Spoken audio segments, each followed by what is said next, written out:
Un gusto estar de nueva cuenta con ustedes en Tu Casa TV presentando a nuestros espectadores aquí en la sección de A Profundidad nuevos temas, una nueva visión de cómo entender el mundo. Es importante que no nos quedemos simplemente con la frivolidad o con la apariencia de las cosas. Vayamos a profundidad, vayamos a ver qué es lo que siente el espectador, qué es lo que siente el entrevistado, qué es lo que siente el artista. Sí, para tener más conciencia y más apertura de una nueva vida. Hoy, aquí en A Profundidad, presentamos a la poeta Julia Santibáñez, que realmente nos acompaña y nos abre las puertas de su casa para poder entrar a su hogar y para poder entrar a su corazón y que nos diga qué hay atrás de la poesía, entre muchas cosas. Julia, realmente es un placer que nos hayas abierto las puertas de tu casa, yo te agradezco. Y bueno, pues arrancamos. ¿Quién es Julia Santibáñez? Antes que nada, muchas gracias, César, y qué gusto estar aquí en A Profundidad. Me gusta mucho este concepto de ir más allá, rascarle a la superficie, ver qué hay debajo. ¿Quién soy? Soy una mujer atrapada por el virus de la literatura y de las letras, de la poesía en particular, pero no solamente de la poesía, de la literatura desde niña, y que considero que eso fue realmente un parteaguas en mi vida, marcó un antes y un después. Yo era niña, debo haber tenido unos 8 años más o menos, y sí cambió el rumbo de quien hubiera yo sido, digamos, de no haberme topado con los libros. Se convirtió en un vicio, en un escape en un principio, en fin, yo no era muy buena teniendo amigos en la escuela y demás, entonces los libros se convirtieron en amigos, en posibilidad de viajar, de vivir otras vidas, de explorar otros países, inclusive otros mundos, porque leía mucho a Julio Verne. Y a partir de ahí se definió hacia quién iba yo a ser y lo que hoy hago, y disfruto enormemente y me considero muy privilegiada de poder trabajar en lo que amo profundamente cada mañana. ¿Qué es la poesía, Julia? Esa es la pregunta complicada de resolver. Es muchas cosas, pero en términos así, para tratar de concretar un poco, creo que es el intento de sobrepasar el desgaste del lenguaje. Las palabras se nos van desgastando en la vida cotidiana y se nos quedan superficiales y se nos quedan simplonas y aburridas.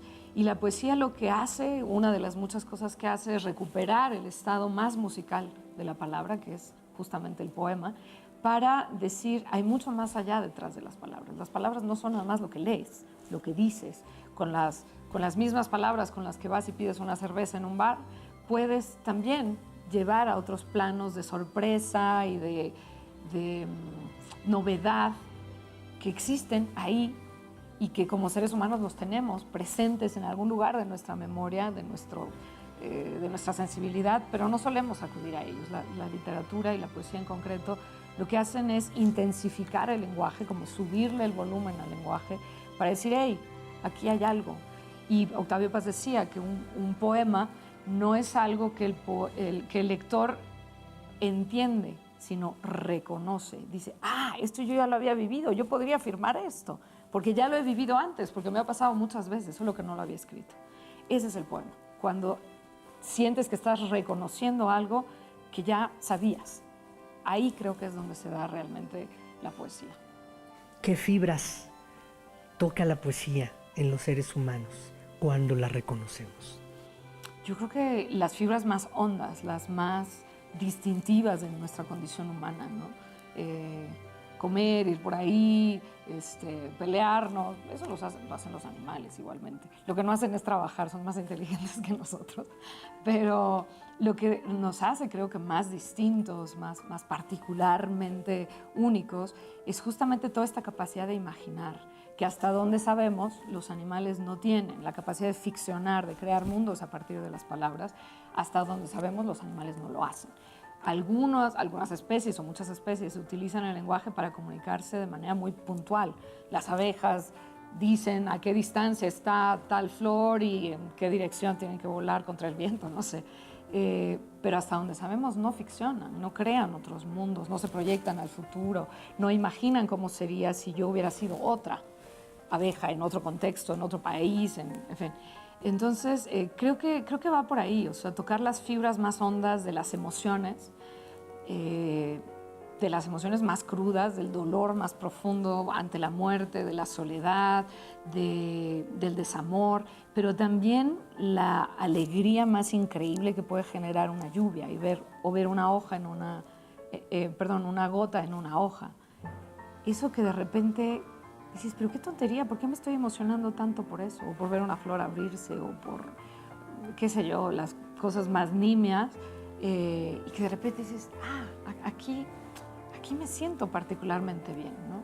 Creo que toca todo el espectro de las emociones que están en el fondo y que a veces no solemos rozar, porque es más cómodo vivir en la línea media no racional y no emocional.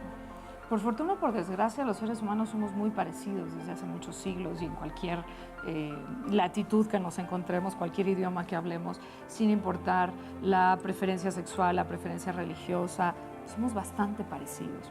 Cambiamos en lo accesorio, pero la sustancia es muy parecida.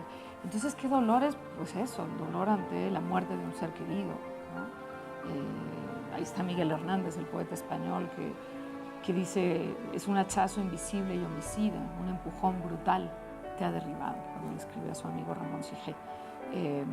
Y cuando murió mi papá, yo dije, claro, eso es exactamente así, es un hachazo invisible y homicida, es un empujón brutal. ¿Qué hago con esto?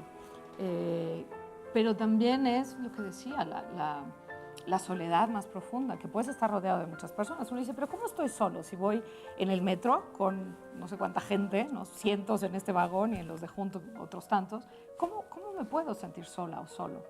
Bueno, porque no se trata de un hecho externo, se trata de un hecho interno, y eso es donde a veces nos perdemos. Creemos que, estoy triste, bueno, voy a poner una serie para desconectarme.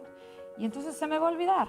Supuestamente se te olvida, pero lo único que está pasando es que la uña se está enterrando más y más y más. ¿Y qué pasa cuando tú dejas una uña enterrada sin atender? Pues que al rato ya tienes un absceso ahí, y si no te pasa lo que a Bob Marley, que hubo que cortarle el pie, porque pues estaba ya insalvable, digamos. Entonces creo que eso nos pasa con las emociones. Sentimos, pensamos, el mundo, ¿no? El caos nos dice que conforme nos olvidemos, nos desconectemos, que si no lo vemos no existe. Entonces vamos insensibilizándonos, vamos haciendo un callo tremendo para no sentir. Porque además es políticamente no rico sentir, ¿no? Tú tienes siempre que ser triunfador, exitoso, sonriente en todas tus redes sociales, aunque por dentro te estés muriendo.